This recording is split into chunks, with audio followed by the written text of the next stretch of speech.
Here in OC, the rain has been non-stop for the last few days, but what about the rest of the country? Let's find out from our very own Caroline Chang in studio. Caroline?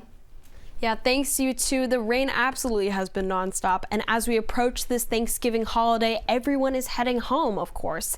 There are close to 82 million Americans that will be taking to the road, rail, or sky. It's just one of the busiest travel times of the year. So let's take a look at what the weather has in store. I pulled this graphic from Fox Weather just this morning, and it's a look at the Thanksgiving weather preview. As you can see, we have two storm systems developing here. First one being in this plains region.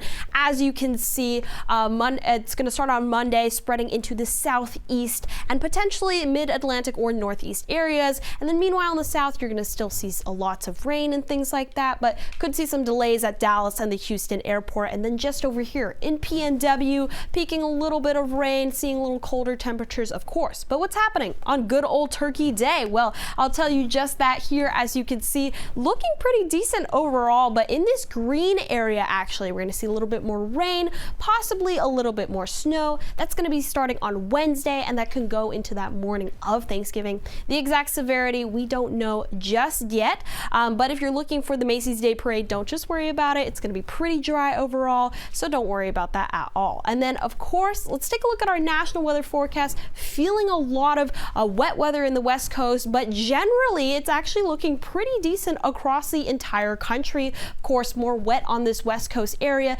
Denver at a dry 63, and then down Houston, Miami feeling those warmer temperatures, and then all the way on the east side, we've got New York feeling a 47. But I'll tell you guys a little bit more about the crazy rain that we've actually been having in California this past week, but that's it for me. I'll send it back to you guys at the desk.